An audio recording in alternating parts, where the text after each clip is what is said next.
figures. It's time to find a friend of the four-legged variety. It's part of our weekly segment on Daytime called Find a Friend, sponsored by our friend, the Basement Doctor.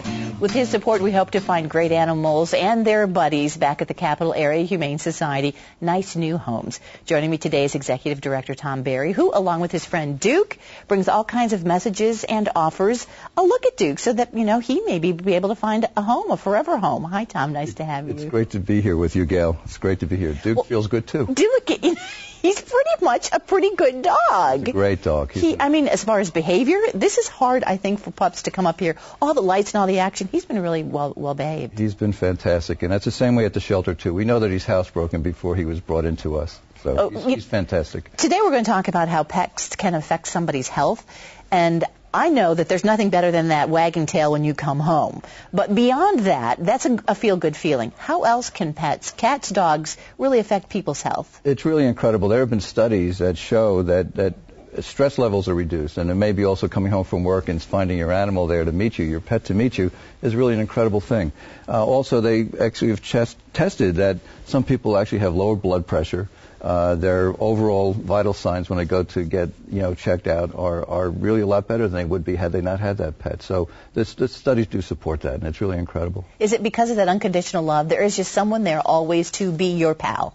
I think it is, and it's also the fact that these animals depend on us. They depend on us, the human beings, and also the people that actually own the pets, to take care of them. So when you come home, they're looking forward to your getting there, which is really incredible. Well, he's really made himself at home now, Duke. Tell me a little bit about him.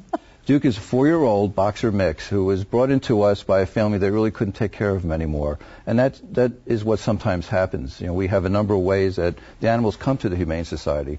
Some through cruelty investigations. A number of them we just But that wasn't the case for this one, no. In this case with Duke, he actually was brought in by a family that just felt they couldn't take care of him anymore. But again, he's a great dog, very comfortable around people, and he is housebroken. And he's calm. Well, he's certainly calm down here. So he's made himself at home. I know, I'm talking about you. He loves his little Basement Doctor bandana, too. I think he feels at home in that. There have also been studies, I know, Tom, about the effect of pets on senior citizens. Absolutely, the same impact. And I can share very briefly a story with you. My mom is in a Lutheran Social Services building in Columbus, Stratford Place. And I was leaving her apartment, passing by some of her friends on Sunday, and there was a new resident there that had a small dog mix. And when someone said, "Hey, Tom, how you doing?" I said, "Where are you working now?" And I shared with him. He said, "Oh," and this woman said, "That's where I adopted my dog."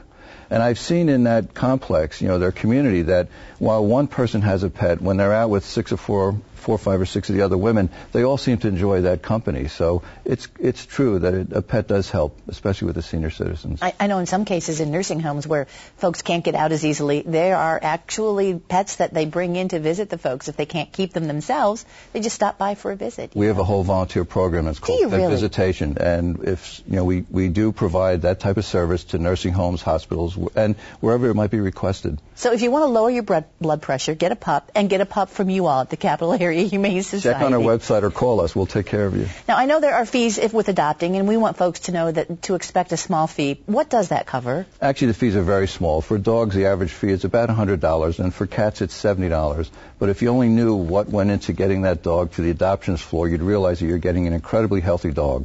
And other than, places like pet stores, if you come to the Humane Society, you'll see all types of breeds, mixes. About 20 to 30% of the dogs we have are purebreds. So you may see puppies, some older dogs, a dog that might fit, what you're looking for, so to speak. I'm going to reach out and touch Duke, but I don't want to disturb him, so I'm just going to let him stay there and rest. And as we talk about the fees, I know that the fees don't cover everything it takes to run your shelter, which is why it's great that folks like the Basement Doctor donate dog food to your shelter to help, compensate for some of the money that you're not getting. Truly, and we're appreciative to Ron and his team, and every week they're donating 30 pounds of dog food to us. And just to share with you, on any given day, we serve at least 150 pounds of dog food and about 70 pounds of cat food. So you multiply that by 365, that's a lot of dog food. So we do appreciate it.